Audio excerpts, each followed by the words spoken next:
Hey crafters, it's Cheryl Piotrowski with Hand Stamp by Cheryl out of Indianapolis, Indiana. And if you are a demonstrator or a customer of Stampin' Up, you are probably well aware that recently Stampin' Up changed their packaging for their stamps and their dies. So they now come in a case like this.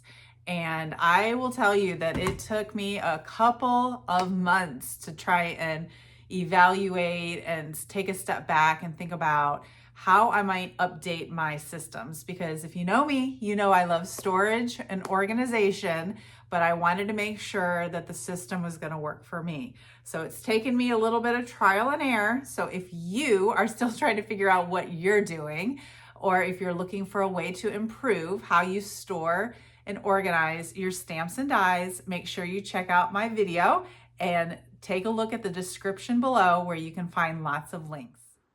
So this is my shelf of stamps, and I currently have it organized where on the left, these are retired stamps and bundles for sale.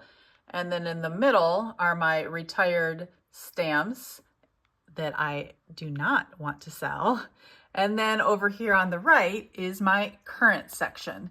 And so in the past, historically, Stampin' Up has used a DVD style case to package their stamps.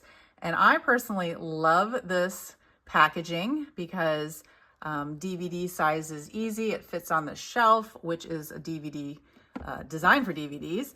And then it allows for a label where you can see the image and the name of the stamp. So I like to keep all of mine alphabetized. At some point in early 2026, Stampin' Up! Released new packaging for their stamp sets and dies. And I hate to say that I am not a fan. I think that there are pros and cons to both, but for me, the cons are sort of in the forefront. So the first con is that they do not fit on my shelf.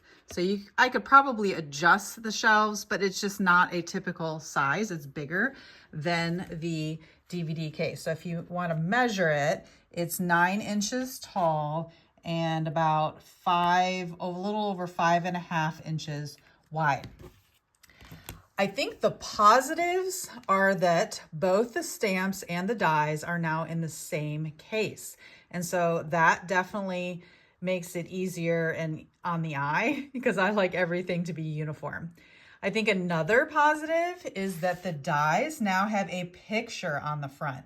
So in the past, I would print the image of the dies and create a separate notebook.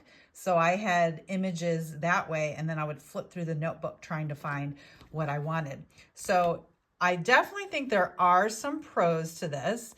Some people actually like to take out the stamp set and combine it in the same package with the dies. And so that also could be helpful because then you've got them packaged together. They would both fit. You could do the front and the back, and then you'll have extra die cases sitting around for other purposes. You can buy these die cases separately too, as well. So when the new packaging came out, I actually had in my mind to try and convert all of the stamps into my own DVD cases, which Stampin' Up! Also sells separately. And so you can see here, I just pulled this image off of the website, and then there is a template, and I will link that below in case you want to go this route, where you can just type in the name of the stamp set, Flowers Fair, and then you can adjust the number of stamps, in this case 1, and then you can add the title to the edge. The hard part I found was then trying to take the images and get them to fit on the spine. So in some cases, like this one, you can see I did it. However, it was very tedious and time consuming. And so at some point I got exhausted and I still kept putting them in these stamp cases, but then I wasn't putting them on the spine. And I started to realize that the spine was the main reason that I like them in these DVD cases. So if I wasn't going to take the effort to put them on the spine, I started thinking, well, maybe I should just stop resisting. So let me tell you now what I think I'm going with. So let me give you a quick tour of my die cut and emboss station. I use the IKEA Calyx shells, which I love because I can see everything within the cubes. And I do have a Cricut, and so I keep all of my Cricut stuff over here to the left. Up top, I have 2 die cut and emboss machines. I have signs up front that tell you what sandwiches to use, and then all the various plates are found right here, as well as pick tools and things to poke out the different remaining pieces. And I always like to keep a trash can nearby for all the trash. So I have a completely new system where I'm going to show you a little bit about my retired products that are at the bottom and then my current products that are up top. So I have always used these containers from the Container Store. They are amazing, and they come with dividers. They come with a hole here, or if you prefer, you can actually use that end that has a little lip in front. So you can see they're called fine storage boxes, and they are from the Container Store. I will also post the link to that in the description below, but the dividers in here are removable, and so everything can stand upright, and you can, add dividers if you wish. So since I've always used those for things like my embossing folders, I said, well, why don't I just use them also for this new packaging? So the first thing I did was gather up all the old retired dies that I am not ready to part with, and the old packaging. You can see that they are all different sizes of folders. So some were even so big that they also didn't fit. There are some really tiny ones in here too. So I just didn't like how they didn't have a uniform look. And so I decided to move all of these over to the new packaging. So the notebook that I used to create, I would pull the image off online and I would create a half sheet of paper that showed the picture of the dies, the name, how many dies were included, the item number, and then the cost, so I could keep track of things that way. And so now I got rid of that notebook and I put them inside the new organizing cases. So in any case, I have all of my retired dies. Now you can see labeled retired dies. And then I found these awesome dividers, and I searched high and low for them. And I was reading all sorts of other blog posts and watching videos of what other demonstrators were using.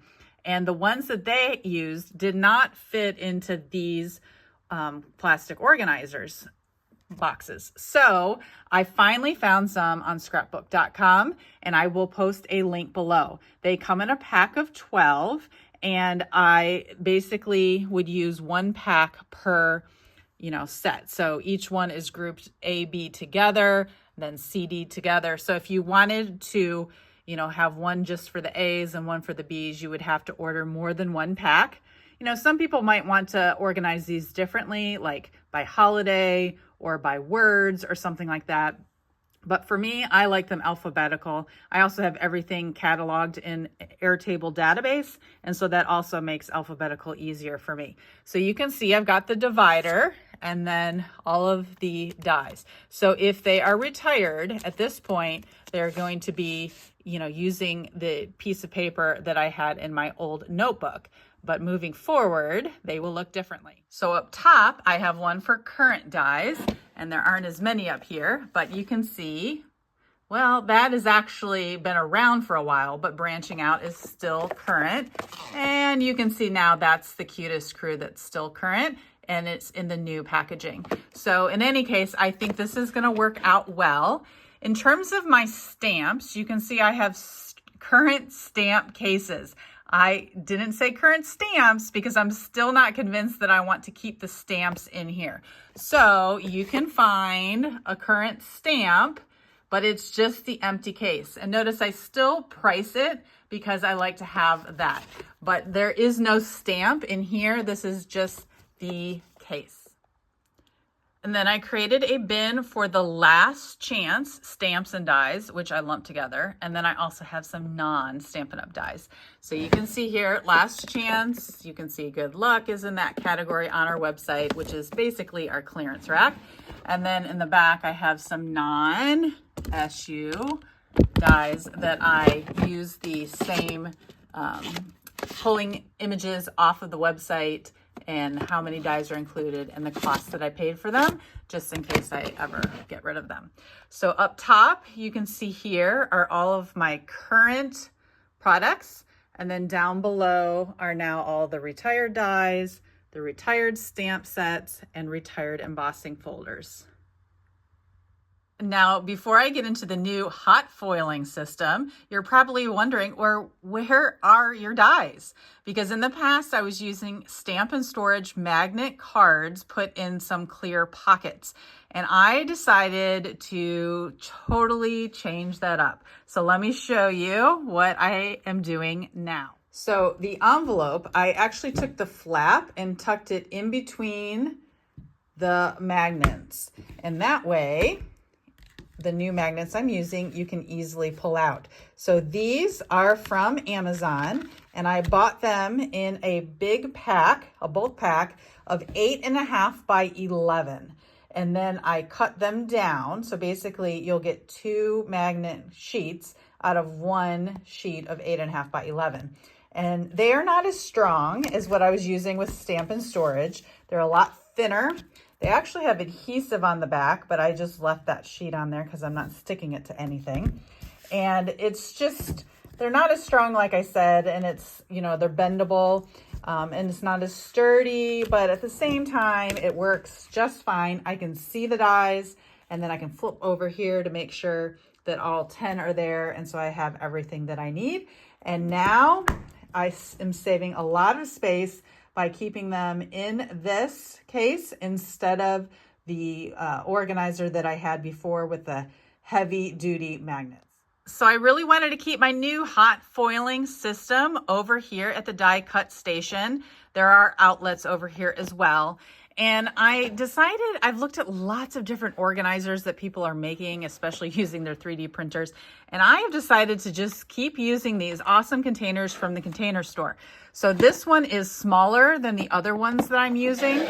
I actually plan to get a second hot foil machine so that when I have classes, people aren't having to wait as long to share this machine. So 2 machines will fit in there just perfectly. And then I've got a container here for the hot foil. And as of right now, I don't think I'm going to do these alphabetically, but I am storing them alphabetically.